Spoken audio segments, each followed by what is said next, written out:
الحمدللہ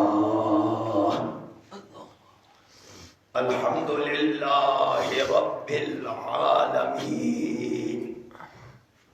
والعاقبۃ للمتقین والصلاة والسلام علی سید المرسلین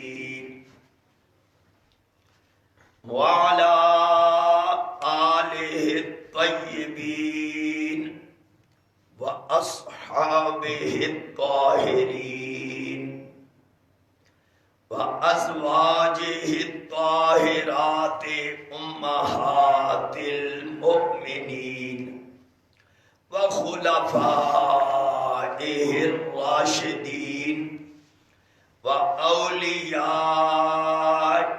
الكاملين وعلمائه الصالحين. اما بعد فاعوذ باللہ من الشیطان الرجیم. بسم اللہ الرحمن الرحیم. قال نوح رب انہم عصونی واتبعوا من لم يزده ماله وولده إلا خسارا ومكروا مكرا كبارا وقالوا لا تذرن آلهتكم ولا تذرن ودا ولا سواعا ولا يغوث ويعوق ونسرا وقد أضلوا كثيرا وَلَا تَزِدِ الظَّالِمِينَ إِلَّا ضَلَالًا.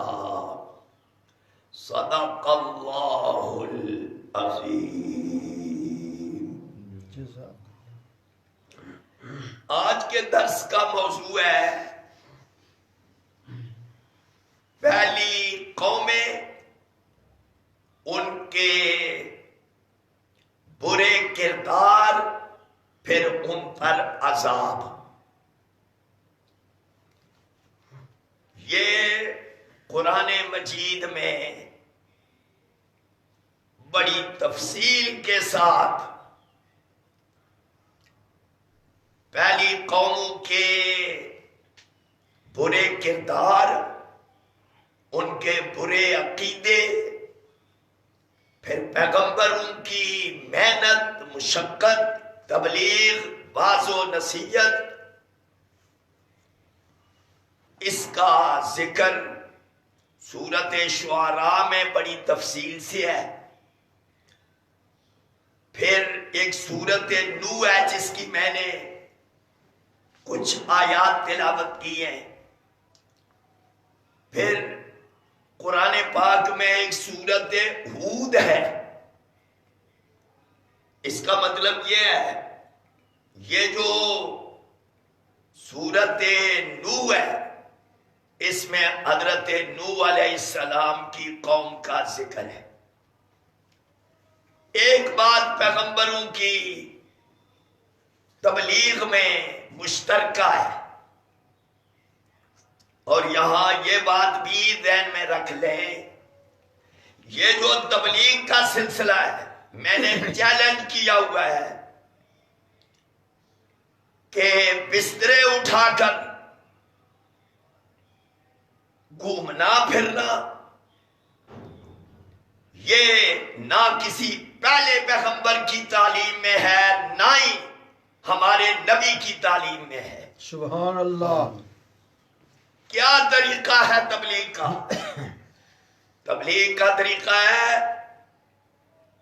اللہ نے پیغمبر ایک قوم میں مبعوث فرمائے، قوم میں ہی وہ ٹھہرے، ان کا کردار لوگوں نے دیکھا، جھوٹ نہیں بولتے، جھگڑا نہیں کرتے، اجرت نہیں مانگتے، کچھ دنیا کے ساز و سامان کے وہ طالب نہیں ہیں، صرف یہ چاہتے ہیں کہ اللہ کی مخلوق کا عرش والے سے اپنے مالک سے تعلق قائم ہو جائے. سبحان اللہ.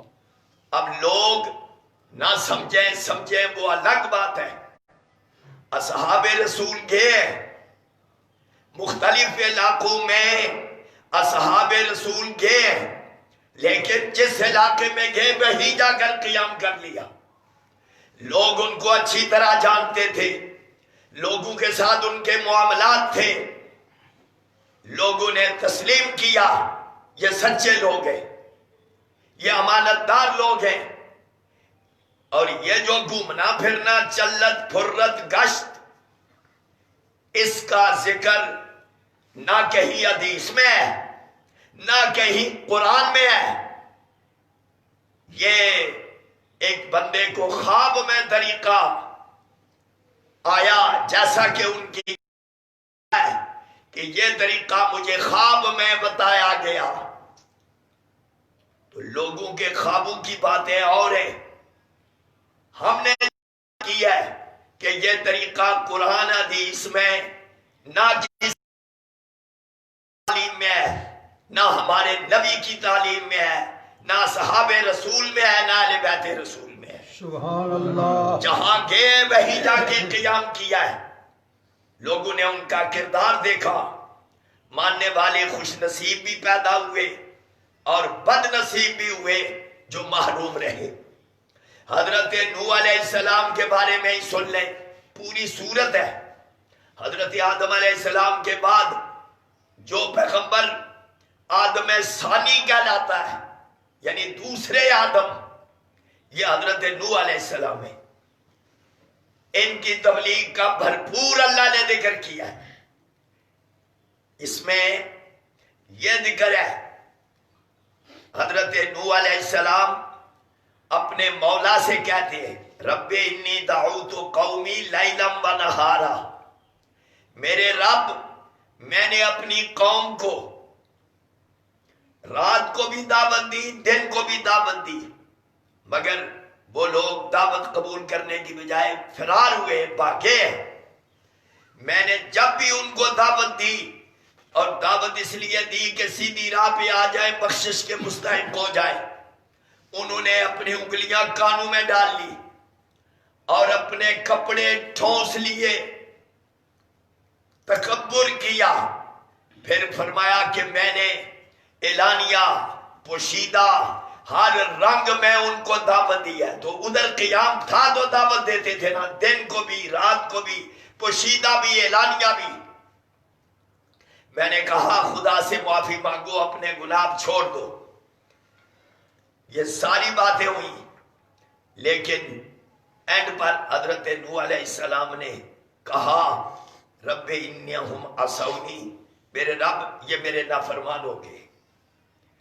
انہوں نے یہ مال اولاد ان کو دیکھ کر یہ نقصان والی سائڈ پر چلے گئے، اور یہ کہتے ہیں بتوں کو نہیں چھوڑنا.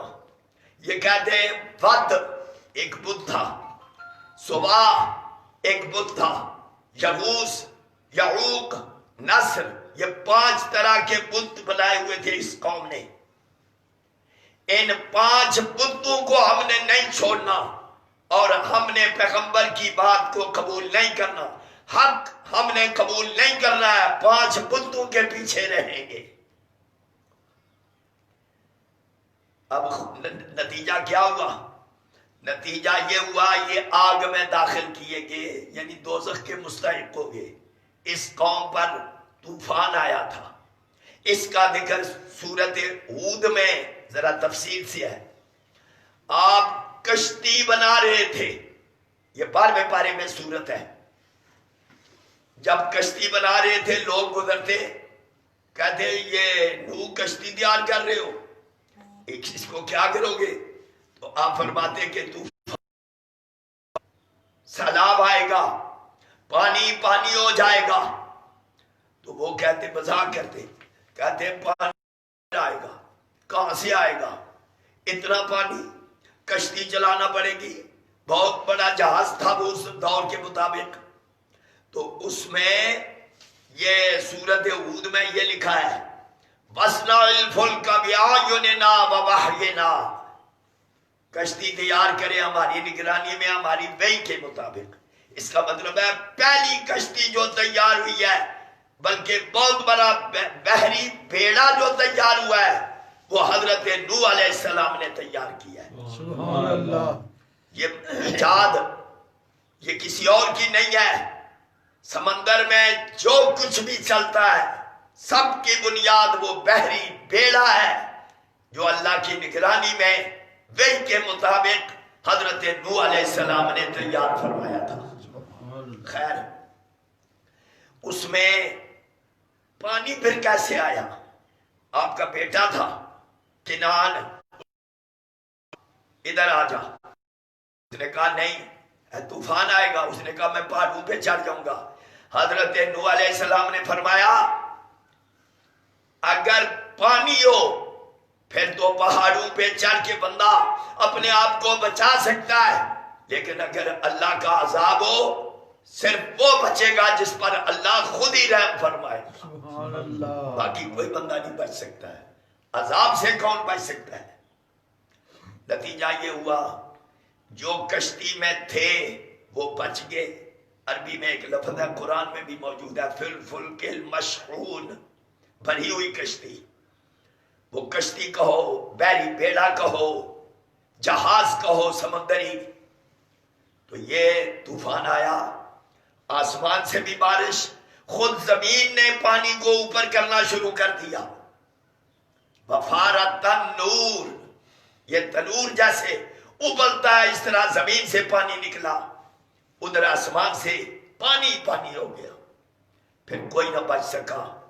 یہ قوم ہے جس نے 5 بتوں کو نہیں چھوڑا ہے۔ بت صرف وہی نہیں ہوتے جو پتھر کے بنائے جاتے ہیں۔ بت کیا ہوتے ہیں؟ بت یہ ہے حق کے مقابلے میں آپ کسی طاغوت کی بات ماننا شروع ہو جائے، وہ بت ہے، حق کا ساتھ نہ دے۔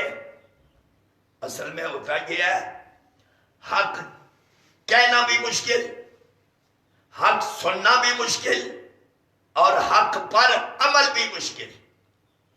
پیغمبروں نے حق کہا، کسی دھمکی کی پرواہ نہیں کی ہے، جان کی پرواہ نہیں کی ہے۔ نبی قتل بھی ہوئے مگر انہوں نے کہا حق میں نے کہنا ہی کہنا ہے۔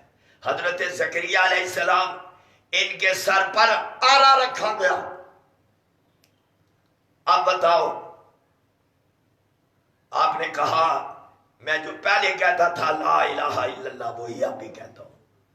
انہوں نے کہا آرا چلنے لگا ہے، فرمایا چلا دو۔ 2 ٹکڑے کیے، ہر ٹکڑے سے آواز آ رہی ہے لا الہ الا اللہ۔ پھر 4 کیے، پھر 8 کیے، پھر 16 کیے، 32 کیے، اور 64 ٹکڑے ہوئے، مگر ہر ٹکڑے سے آواز آ رہی تھی لا الہ الا اللہ، لا الہ الا اللہ۔ یہ ہوتے ہیں حق کہنے والے۔ حق کہنے والے ڈر نہیں جاتے، وہ یہ نہیں پرواہ کرتے کہ بت کدھر ہے، بت کیا کہتے ہیں، بتوں کے پجاری کیا کہتے ہیں، مالدار کیا کہتے ہیں۔ ان کو مترفین قرآن نے کہا۔ مالا لفظ جو ہے یہ بھی اسی معنی میں ہوتا ہے، جن کے خزانے بھرے ہوئے، جنہیں اپنے خزانوں پہ ناز ہے۔ اللہ کے پیغمبر کو ان چیزوں پر ناز نہیں ہوتا ہے، انہیں اپنے مولا پہ ناز ہوتا ہے۔ سبحان اللہ۔ اللہ والے تبلیغ کرنے والوں کا انداز یہ ہوتا ہے۔ خیر، یہ قوم تو طوفان آیا، تباہ ہو گئی۔ اس کے بعد قوم ہود ہے، اس کو اصل میں قوم عاد کہتے ہیں۔ وَإِلَىٰ عَادٍ أَخَاهُمْ هُودًا، قوم عاد کی طرف ہود کو بھیجا۔ یہ سورت شعراء ہے۔ آپ دیکھیں ہر پیغمبر کی یہ سورت شعراء، جس بندے کو ترجمہ آتا ہو اسے لطف آتا ہے کہ پیغمبروں نے باتیں کیسے کی ہیں، اور بڑے بڑے زمانے بھی الگ ہوئے، سب کی بات ایک ہے۔ کوئی پیغمبر مجھے نظر نہیں آیا جس پیغمبر نے لوگوں سے کوئی اجرت طلب کی ہو۔ کوئی پیغمبر اجرت طلب کرنے والا نہیں ہے۔ یہ اس میں قوم نوح کا بھی ذکر ہے سورت شعراء میں، پھر کذبت عاد المرسلین اذ قال لهم اخوهم ہود الا تتقون. قوم عاد ہے، حضرت ہود علیہ السلام تشریف لائے، اللہ نے ان کو نبوت اور رسالت سے نوازا. یہ کیا کہتے ہیں؟ میں امانت دار رسول ہوں، اللہ سے ڈرو، بے دھڑک میری اطاعت کرو، میرے پیچھے چلو، میں کوئی اجرت نہیں مانگتا، مجھے اجر رب العالمین عطا فرمائے گا. سبحان اللہ. پھر یہ لوگ، یہ جو قوم عاد ہے، یہ بڑے بڑے محل بناتے تھے، ان کا ذکر ہے، اور فخر کے طور پر عالی شان محل بناتے تھے کہ ہمارے محل دیکھ کر لوگ کہیں بڑی شان والے. خدا فرماتا ہے بڑا مکان بنانے سے شان نہیں بنتی ہے، اللہ کا بندہ بننے سے شان بنتی ہے. سبحان اللہ. کہ میں نے مکان بڑا بنا دیا. یہ لفظ ہے اتبنون بکل ریع آیۃ تعبثون وتتخذون مصانع لعلکم تخلدون. اور تم بڑے بڑے محل بناتے ہو، تمہارا شاید خیال ہو گیا کہ تم ہمیشہ ادھر ہی رہو گے. یہ نظریہ بھی ہو جاتا ہے، بھول جاتا ہے بندہ، غلط فہمی کا شکار ہو جاتا ہے. بہرحال یہ لوگوں پر گرفت بھی ظالمانہ گرفت کرتے تھے، ظلم کرتے تھے. قوم عاد حضرت ہود علیہ السلام کی قوم، ان کے اللہ نے فرمایا جانوروں کی، اولادوں کی، باغات، چشمے، یہ سب چیزیں تھیں. پیغمبر نے سمجھایا مگر یہ لوگ نہیں سمجھے. ان پر ایک چیخ آئی ہے، اس صیحہ لفظ ہے، ایک چنگاڑ ہے جس طرح بجلی آتی ہے، ایک چیخ ہے جس میں آواز تھی. اس چیخ نے اس قوم کا نام و نشان مٹا کے رکھ دیا، کھنڈرات بن گئے تھے. پھر ایک قوم ہے جس کو قوم صالح کہتے ہیں، حضرت صالح علیہ السلام کی قوم. حضرت صالح علیہ السلام بھی وہی بات کرتے ہیں، میں امانت دار رسول ہوں، اللہ سے ڈرو، میری بات مانو، میں کوئی اجرت نہیں مانگتا، اجرت میرے رب العالمین پر ہے. ان کے بارے میں یہ ہے، وہی لفظ ہے تقریباً، مگر الفاظ بدلے ہوئے، مطلب وہی ہے. کیا تمہیں یہاں امن سے ہمیشہ کے لیے چھوڑ دیا جائے گا اور تم نے یہاں سے، ہم نے تمہیں یہاں سے واپس نہیں لے جانا ہے؟ اتترکون فیما ہاہنا آمنین. یہ باغات میں رہو گے، چشموں میں رہو گے، کھیتوں میں رہو گے. یہ لوگ پہاڑ تراشتے اور عالی شان مکانات بناتے لیکن فساد پھیلاتے. یہ بھی مولا سے باغی تھے. حضرت صالح علیہ السلام کو انہوں نے کہا سچے ہو تو کوئی نشانی لاؤ. آپ نے ایک اونٹنی، پہاڑ سے ایک اونٹنی برآمد ہوئی، ناقہ صالح مشہور ہے، عربی میں ناقہ ہی کہتے ہیں اس کو، اونٹنی کو. آپ نے فرمایا ایک دن پانی تم نے پینا ہے، ایک دن اس نے اونٹنی نے پینا ہے. انہوں نے اس کی کونچیں کاٹ ڈالی، اونٹنی کو ذبح کر دیا آپس کے مشورے کے ساتھ. یہاں پر بھی انہوں نے اپنا روب جمانے کی کوشش کی کہ ایک پیغمبر ہمارا کیا کر لے گا، ایک مبلغ ہمارا کیا، ایک ناصح ہمارا کیا کر لے گا. انہوں نے اپنے گروپ کو ترجیح دی، پیغمبر کی بات نہیں مانی. نتیجہ کیا ہوا؟ یہ جو حضرت صالح علیہ السلام کی قوم ہے، اس پر بھی اسی طرح سے ایک چیخ آئی، ایک چنگاڑ آئی ہے، اور اس چنگاڑ نے اس پوری قوم کو نیست و نابود کر دیا تھا. پھر حضرت لوط علیہ السلام کی قوم ہے. اس قوم میں بھی جو جرم تھا وہ بڑا خوفناک قسم کا جرم تھا. حضرت لوط علیہ السلام نے بہت ان کو سمجھایا لیکن یہ لوگ نہ سمجھے. پھر اس قوم پر ایک بارش ہوئی تھی، ایسی بارش، اس میں کیا تھا؟ اس بارش نے وَأَمْطَرْنَا عَلَيْهِمْ مَطَرًا فَسَاءَ مَطَرُ الْمُنذَرِينَ. اس نے غالباً اس میں پتھر ہوں گے، کوئی بھی تھا، لیکن اس بارش نے ان کا نام و نشان مٹا کے رکھ دیا. حضرت یہ جو ہے قومیں عاد، یہ دو قومیں تھی، یعنی ایک کو عادن الاولیٰ بھی استعمال ہوا ہے. اس ایک پہلے گزری ہے، ایک بعد میں یہی قوم آئی ہے. تو اللہ تعالیٰ نے جو بعد والی آئی ہے اس کے بارے میں ایک سورت الحاقہ جو 29ویں پارے میں ہے، اس کے اندر یہ فرمایا وَأَمَّا عَادٌ فَأُهْلِكُوا بِرِيحٍ. ایک قوم عاد وہ تھی جو آندھی کے ذریعے تباہ کی گئی ہے. آندھی کیسے چلی؟ فرمایا کہ بڑی تیز آندھی تھی، 7 راتیں 8 دن یہ آندھی چلی ہے، ایک بندہ بھی ان کا نہیں بچا ہے. سارا گروپ باطل پرستوں کا، سارے کا سارا گروپ تباہ و برباد ہو گیا، نیست و نابود ہو گیا، ذلیل اور رسوا ہو گیا پورا گروپ، اور ان کا کچھ بھی نہیں بچا تھا. یہ ہے ان قوموں پر عذاب. حضرت شعیب علیہ السلام کی قوم ہے. اس قوم کے اندر جرم تھا، ناپ تول میں کمی کرتے تھے اور نہیں مانتے تھے. ان پر بھی اسی طرح سے عذاب آیا. یہ جو قوم لوط ہے، اس قوم کے بارے میں سورت ہود میں یہ لکھا ہوا ہے کہ خدا نے پوری بستی کو فرشتوں کو کہا کہ نیچے سے اٹھاؤ، اوپر لے جائیں گے.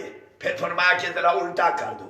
پوری بستی کو، یہ جتنا گروپ تھا جن میں کنعان بھی شامل تھا، حضرت نوح علیہ السلام کی ایک بیوی بھی شامل تھی، سب کو نیچے سے اوپر اٹھایا اور اوپر اٹھا کر پھر بستی کو الٹ کر دیا گیا. زیر و زبر اس قوم لوط کو اللہ نے کیا ہے. یہ تباہ و برباد اوپر سے. پھر خدا نے فرمایا فرشتوں کو صرف اتنا ہی نہیں، ذلیل کرو ان کو. یہ باطل پرست، حق انہوں نے چھوڑا، پیغمبروں کی بات نہیں مانی، مبلغین کی بات نہیں مانی ہے، حق نہیں مانا، کبھی حق قبول نہیں کیا ہے. اس سارے گروہ کو ذلیل کرنے کے لیے مزید ان پر پتھر برساؤ. حالانکہ جب بستی الٹ دی گئی اس کے بعد بچا کون تھا؟ مگر خدا فرماتا ہے کہ ہم نے کہا ان پر پتھر اوپر سے برساؤ. حق کو کبھی سمجھنے کی کوشش نہیں کیا ہے، حق قبول کرنے کی کبھی انہوں نے کوشش نہیں کیا ہے. تو حق کہنا یہ بھی بڑی مشکل بات ہے، حق سننا یہ بھی مشکل، حق قبول کرنا یہ اس سے بھی مشکل. اللہ نے اپنے پیغمبر کو کہا قل الحق، پیارے نبی آپ نے ہمیشہ حق کہنا ہے، اس لیے کہ آپ ہدایت لے کے آئے، حق لے کے آئے، آپ نے حق کہنا ہے. کسی کو اچھا لگے یا اچھا نہ لگے، مگر آپ کی ذمہ داری ہے حق کہنا. مرضی آگے لوگوں کی کون قبول کرتا ہے کون قبول نہیں کرتا. تو پیغمبروں کیوں، ایک تو مالداری نے تباہ کیا، مال زیادہ، اولاد زیادہ، ان چیزوں نے ان کو تباہ کیا. پیغمبر بات سننے کے لیے وہ تیار نہیں تھے، اس لیے ان قوموں پر عذاب آئے ہیں. اب میں 2 باتیں آپ کو، یہ بیان تو تقریباً جو یہ میں نے حوالے بھی دیے ہیں، سورت نوح ہے، سورت ہود ہے اور سورت شعراء ہے، ان میں تفصیل سے ذکر ہے. ہر جگہ یہ پیغمبر کا اعلان ہے میں تم سے کوئی اجرت نہیں مانگتا ہوں. کیوں؟ بندہ کہہ سکتا ہے شاید تمہیں لالچ کے لیے کوئی بات ہے. تو جب دل تسلی میں ہو جائے کہ اس بندے میں طمع نہیں ہے، لالچ نہیں ہے، اس کی بات کو قبول نہ کرنا یہ بھی حماقت ہے. اور اگر طمع لالچ سامنے آ جائے پھر یہ بات سامنے آتی ہے یہ کسی لالچ کے لیے.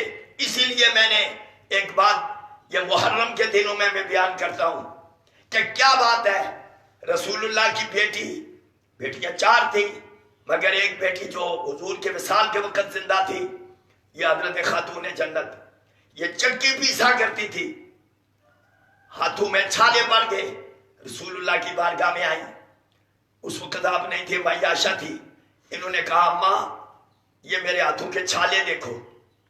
جب سرکار آئے، جی کوئی آئی ہوئی ہیں، لونڈیاں آئی ہوئی ہیں تو ایک دے دیں، سرکار نے فرمایا میں خود جاؤں گا۔ آئے، آپ نے فرمایا مولا علی اور دونوں کے درمیان بیٹھے، اے فاطمہ تو لونڈی کے لیے گئی تھی، ہاتھوں کے چھالے دکھائے تھے اپنی اماں کو، جی ایسے ہی ہے۔ آپ نے فرمایا میں تمہیں لونڈی سے بہتر چیز بتاؤں؟ جی بتاؤ۔ فرمایا سبحان اللہ و بحمدہ سبحان اللہ العظیم پڑھا کرو، بس یہی کافی ہے، لونڈی نہیں دینی ہے۔ امام حسن موج نہیں کی ہے، امام حسین موج نہیں کی ہے۔ کیوں؟ اگر بیٹیاں موج کرتی یا آگے نواسے موج کرتے تو دنیا کو شک پڑ جاتا کہ خود تو انہوں نے اپنے لیے لالچ نہیں کیا، اپنی نسل کے لیے لالچ کیا ہے۔ فرمایا پیغمبر نہ اپنے لیے لالچ کرتا ہے نہ اپنی نسل کے لیے لالچ کرتا ہے، وہ صرف دنیا کی خیر خواہی کرتا ہے، سبحان اللہ، اور وہ چاہتا ہے کہ دنیا سیدھے راہ پہ آ جائے، تما لالچ کا کوئی معاملہ نہیں ہوتا۔ اسی لیے حضور کی بیٹی کے ہاتھوں میں چھالے ہم دنیا دیکھتے ہیں، اور آپ کے شہزادے نواسے ان کو تکلیف برداشت کرتے ہوئے دیکھتے ہیں۔ یہ بھی بات ہو گئی، لہذا شک شبے والی تو بات ہی ختم ہو گئی۔ اب اس بندے کو لالچ بھی کوئی نہیں، جھوٹ بھی نہیں بولا، امانت میں خیانت نہیں کیا ہے، پھر اس کی بات کو قبول نہ کیا جائے اور اپنے جتھے اور اپنے گروہ عتبہ شیبہ اور ابو لہب جیسے زین بنا دیے جائیں کہ ہم نے ان کی باتیں ماننی ہے، اپنے گروپ کی، ہم نے حق کہنے والے کی بات کو نہیں سننا، تو یہ وہی طریقہ ہے جو کہ پوری قوموں میں پہلے سے چلا آ رہا ہے۔ اس کا بیان علیحدہ ہے تفصیل سے کہ قیامت کے دن کیا ہوگا۔ قیامت کے دن یہ لوگ کہیں گے یا اللہ دوبارہ بھیج، ہم ان سے بیزاری کا اظہار کریں گے، اس گروپ سے جس گروپ نے لوگوں کو باطل راستے کی طرف لگا دیا۔ تو خدا فرمائے گا اب دوبارہ موقع نہیں ملے گا، ایک ہی دفعہ۔ میں اب 2 باتیں کرنا چاہتا ہوں، ایک مولانا روم نے مثنوی میں کی ہے اور ایک درویش کی بات ہے۔ یہ 2 باتیں تاکہ یہ جو پہلی قوموں پر عذاب آئے اس کے حوالے سے بات سمجھ میں آئے۔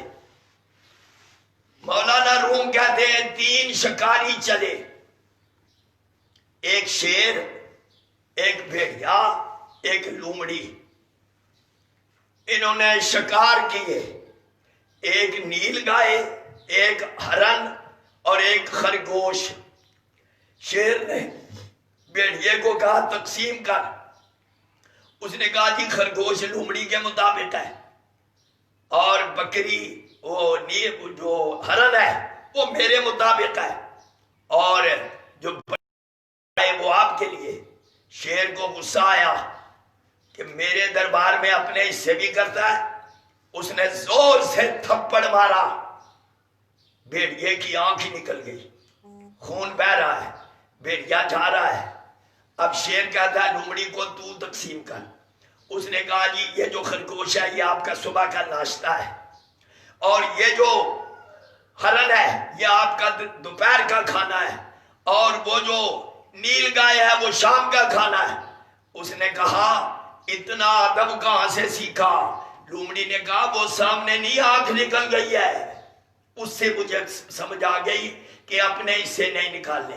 مولانا روم کہتے ہیں پہلی قوموں کے حالات خدا نے قرآن میں بیان کر کے ہمارے رکھ دیے ہیں تاکہ ہم وہ حالات پڑھیں اور ان باتوں سے بچیں جن کی وجہ سے ان پر عذاب آیا ہے۔ سبحان اللہ۔ دوسری بات، یہ تو عبرت کا سامان ہے پہلی قوموں کا ذکر۔ اب ایک درویش ہے، یہ ایک واقعہ ہے، درویش ہے بازار میں کھڑا ہے اور بازار میں کھڑے ہو کر یہ کہہ رہا ہے بڑا پریشان سا انداز ہے، کہہ رہا ہے کہ بھائی خالق تمہیں دعوت دے رہا ہے، تمہیں بلا رہا ہے، تم سے وہ صلح چاہتا ہے، آؤ بازاروں میں کام کرتے ہوئے کرو کام، لیکن اپنے مالک سے صلح کرو، اپنے مالک سے صلح کرو۔ تم نے اپنے مالک سے تعلق توڑا ہوا ہے، دنیا میں پھنس گئے ہو، دنیا میں پھنس گئے ہو، کوئی توجہ نہیں کرتا۔ ایک بندہ گزرا، اس نے کہا درویش کیا کہہ رہے ہو؟ اس نے کہا میں چاہتا ہوں کہ خالق کی اور مخلوق کی صلح ہو جائے۔ وہ خالق چاہتا ہے صلح ہو، نہیں چاہتے، سنتے ہی نہیں ہیں، توجہ ہی نہیں کرتے۔ وہی کانوں میں انگلیاں، کانوں میں کپڑے، انہوں نے ٹھوس لیے، پھنس گئے یہ لوگ۔ وہ صلح چاہتا ہے، یہ نہیں کرنا چاہتے۔ پھر وقت گزر گیا، ایک دن وہی بندہ گزرا، قبرستان میں گیا تو دیکھا قبرستان میں وہی درویش کھڑا ہے۔ اس نے کہا، پھر وہ پریشانی کا اظہار کر رہا ہے، کیا کرنا چاہتے ہو؟ اس نے کہا مخلوق کی اور خالق کی صلح چاہتا ہوں۔ تو پھر اس نے کہا پہلے یہ نہیں مانتے تھے، اب وہ نہیں مانتا ہے، وہ کہتا ہے زندگی میں تم نے مجھ سے صلح نہیں کیا ہے، اب مرنے کے بعد میں تم سے صلح کے لیے تیار نہیں ہوں، اس لیے کہ میں نے تمہیں ٹائم دیا تھا کہ اس وقت میں مجھ سے صلح کر لو، اس وقت تم نے صلح نہیں کیا ہے۔ قبرستان کو دیکھ کر وہ کہتا ہے پہلے یہ نہیں صلح چاہتے تھے، اب وہ نہیں مانتا ہے۔ اس لیے وقت کی بات یہ ہے کہ وقت ہے، زندگی ہے، اور جب بندہ مر جائے بس مر گیا۔ ہمارے سامنے ہمارے اپنے رشتہ داروں میں ہم اگلے دن حساب لگا رہے تھے تو بے شمار تعداد ہے جو ہماری طرح ہی رہتے تھے، ہماری طرح ہی ان کا وقت تھا، یہی زمینیں تھی، یہی مسجدیں تھی، یہی آلات تھے، اس میں لوگ گزرے ہیں، رہے ہیں۔ آج کل ہم انہی کے مکانوں میں، یا چلو کچھ نئے مکان بنا لیے، تو جو انجام ان کا ہوا وہی انجام ہمارا ہوگا۔ ضرورت اس بات کی ہے اس زندگی میں ہم اپنے مولا سے صلح کر لیں، وہ تو آوازیں دے رہا ہے کہ مجھ سے صلح کر لو۔ یہ رمضان کا مہینہ یہ تو ہمیں اور زیادہ دعوت دیتا ہے، اس کا تو ایک ایک لمحہ، ایک ایک گھڑی، ایک ایک سال یہ اللہ کی طرف سے رحمت، بخشش، جہنم سے آزادی۔ اس لیے ضرورت اس بات کی ہے کہ ہم اپنے مولا سے اس زندگی میں صلح کر لیں، نیتیں درست ہو جائیں تو آسانی سے صلح ہو جاتی ہے۔ جب مر گئے پھر ہم چاہیں گے کہ صلح ہو جائے، پھر صلح نہیں ہوگی، پھر خدا اپنی سختی کا اظہار بھی کر سکتا ہے۔ خدا بند عالم ہمیں توبہ کی توفیق عطا فرمائے، پہلی قوموں کے واقعات جو قرآن میں بیان ہوئے ان سے عبرت حاصل کرنے کی توفیق عطا فرمائے۔ وآخر دعوانا الحمدللہ رب العالمین۔ سب پہلے دعا، کرونے سے بچنے کے لیے دعا۔ بسم اللہ، بسم اللہ، ثقتم باللہ، ثقتم باللہ، توکلاً علی اللہ، توکلاً علی اللہ، بسم اللہ، بسم اللہ، ثقتم باللہ، ثقتم باللہ، توکلاً علی اللہ، توکلاً علی اللہ، یا رحیمو یا رحیمو یا رحیم، یا حیو یا قیوم برحمتک استغیث۔ میرے مولا سب کو بندہ سمیت اپنی ذات کی طرف توجہ کی توفیق عطا فرما۔ آمین۔ جو بیمار ہیں انہیں شفا عطا فرما، آمین۔ جو فوت ہو گئے انہیں ان کی بخشش فرما، آمین۔ اور ہمیں پہلی قوموں کے واقعات سے عبرت پکڑنے کی توفیق عطا فرما۔ آمین۔ صلی اللہ علی حبیبی سیدنا محمد و آلہ و اصحابہ اجمعین برحمتک یا